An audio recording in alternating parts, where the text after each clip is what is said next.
There's four things that is basic for our better understanding in basic cooking.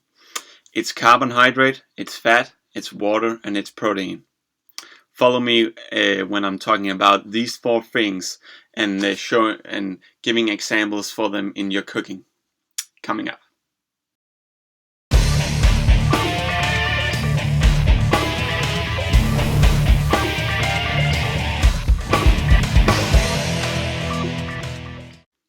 Hello everybody and welcome to Headbangers Cookbook. As I mentioned when I started podcasting, there is I want you to make decisions while you're cooking and not just follow a recipe and click your head up and then just do whatever it says and then hope for a good result. You have to learn some basic things and how they react when you cook at different temperature or you're using different cooking methods. And that's what I'm going to talk about today. And that's why I will talk about these four things, as I mentioned: water, proteins, carbohydrates, and fat, because it all has a different reaction to heat and to methods and stuff like that. As we talk about water, let's start with that. Water, as I showed in the first podcast, you can boil water, but you can also talk about water in meat and water in vegetables, for example. When you fry meat, for example, when you heat it up, it's where the walls of the cell it's going to destroy, and that's what makes the meat tender when you're cooking it. So you're destroying the cell walls inside by heating it, and then it's important for you to make sure that all the water inside stays inside the meat, because if it goes outside the meat, then it's going to be dry. So that's why you're burning all the surfaces with meat when you're cooking it, because then you make sure to have all the water and all the meat liquid inside of it, and then it's going to be tender because you're destroying the cell walls, and then it's going to be more tasty and more soft, and that's what you want. It's the same with the cell walls with vegetables, and that's why it gets tender. But in many other vegetables, you can talk about carbohydrates and destroying them and the stuff inside that. But we're going to take that when we talk about carbohydrates. But yeah, that was water. You want to have water inside your objects, your subjects, and keep them there to have tenderness and to have taste and all the juice. Proteins is some of the most important. Last time we boiled egg and we fried it, and that is where we see proteins very clearly, because an egg is basically most of it is protein. There is some fat and a little bit of carbohydrates, but not much.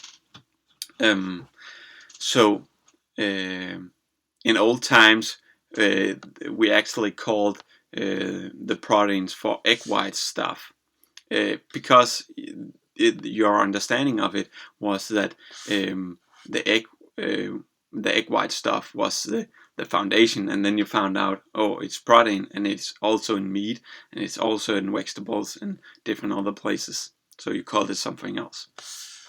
But one of the things that proteins can is to thicken it. When you heat it up, it goes thick. We call it coagulating. It's coagulating, and that's what happens when you, for example, take an egg and put it on a pan? It turns white. It's coagulating. It's basically what's going on. Another thing it can do is souffle. You heard of making a souffle maybe, and when you reach the boiling above the boiling point, it's going to souffle. So when you're baking, for example, a potato souffle in the oven, and it's reaching above the boiling point, then it's going to souffle and it's going to rise up. It's the same when you're baking a cake with eggs in it. You also have baking soda in, yeah, but you also have eggs in, and it helps it for rising. In sauces, in a professional kitchen, you will also use egg yolks for making it a sauce blank and very, very pretty. For example, a cream sauce. You will mix eggs with the creamy sauce, and then keep it on a certain temperature, and it will be completely blank, as a mirror, and it will be very, very pretty. It's also a thing proteins can. And then there's something called real sauces. You mainly heard about mayonnaise, béarnaise, and hollandaise, and then we have a sauce called sauce vin blanc. And these four sauces is a real sauce. We call it in the professional kitchen. I'm going to get back to this as I talk about fat, but there's a thing protein can do when you add acids to it. For example, lemon juice or vinegar, and then it can contains fat or absorb fat. But we're going to talk about that a bit later. And then also, whenever you eat cheese is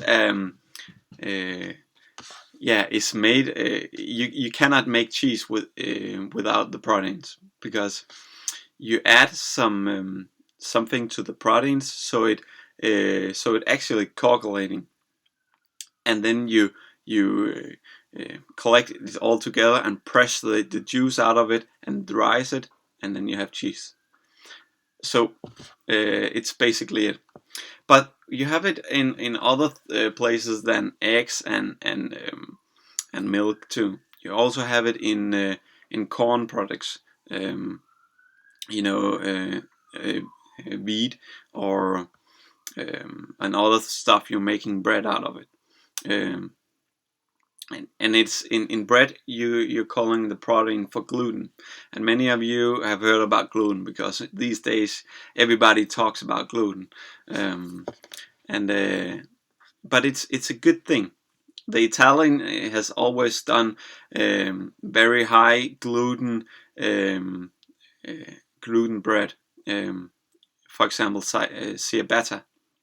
Ciabatta is made out of a flour with very high gluten level. So therefore, when they mix it a long time, you can just make like long bands with the dough before they bake it, because of the gluten. It just gets so thick, and that's another thing about proteins. Maybe some of you have tried to boil meat without burning the surfaces, and then you will see in the water that you get some white stuff coming up to the surface, and that's protein too. And that's as I talked about with the water. When you're not closing the edges of the meat, then you will get all the good juice out of the meat and some of the proteins inside of the meat. Sorry. And whenever you see that, maybe you are frying ground meat, and you can see some white stuff, or you're frying a chicken breast and you can see some white stuff going out of it. It's the proteins.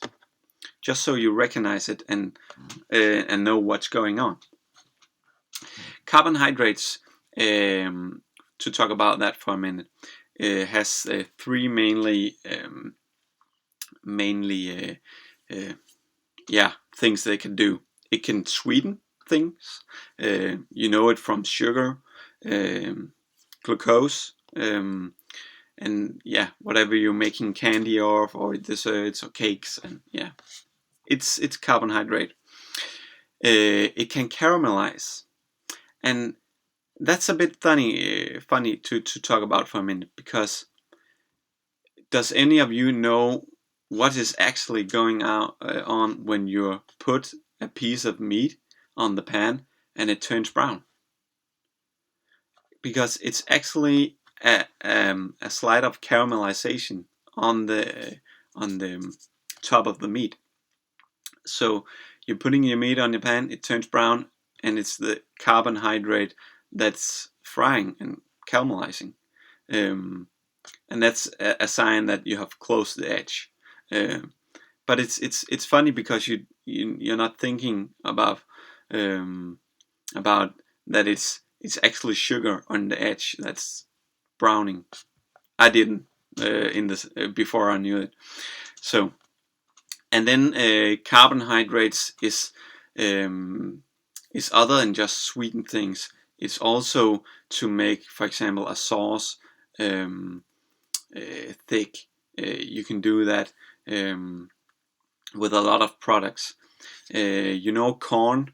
You use that a lot in America, and you can get corn flour to thicken a sauce, and that basically contains only carbohydrates.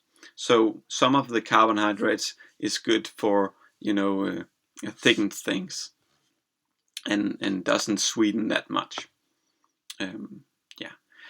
And then you have fat in the end, and fat. We talked about oil last time, and that can uses for frying stuff. It has a frying ability, but it's also important to think about the temperature of the fat. Is it low? When you put a meat on the pan, is the temperature low on the fat, and you put the meat on the pan, then it's going to take some of the juice out of it. But if it's high, then you're closing the edges of the meat, and it helps to contain the juice and the water inside of the meat. Something you have to remember with fat is that it cannot do light. So keep it in a dark place, and that's also why you get butter in wrapped in something that cannot gets light into. And keep your oil in dark places. And then it's too high temperatures. And we talked about that in the forums, some of us, and don't put too much temperature in on your fat on the pan. For example, butter cannot take so high temperatures. Olive oil cannot too, and then there comes some oil that is good at it. For example, coconut oil, and so on. But every oil will, in the way, if you keep it on a hot spot, develop some bad stuff. In Denmark we call it trans fat acids, and you don't want to have that in your oil. So therefore, be careful of how much you're heating it. And then for again, to talk about sauces, it can be good to make it the right consistency. If you, for example, have a cream sauce and you're blending butter into it, cold butter, then it will be thickened a bit, and that's also something the fat can do, and make it more creamy. And the last thing is a thing we call emulsion. And that's to go back to the real sauces. Mayonnaise, béarnaise, hollandaise, and sauce vin blanc. When you take some proteins, add acids to it, vinegar or lemon juice, you can put fat into it and you can make a sauce. It's basically what happens when you have a mayonnaise. You have an egg yolk, and you put lemon juice or vinegar into it, and then you can mix oil into it too, and then it can absorb a certain amount of fat, and that's what we call an emulsion. So and you can use that with any proteins. If you only take proteins and fat and try to mix it, it will not work that well, because it takes some acids to break the surfaces of the molecules for them to stick together. So the acids is a very important thing to do to this one. Yeah, and it's the same for all the real sauces, as we call it. There's 4 of them, as I mentioned. Yeah. So I hope you get something out of this. I will turn back to this now and then through my podcast, and to mention some of the skills that these 4 things have, and some of the things you should be aware of when you're cooking. Yeah. So have a good day, everybody, and see you next time.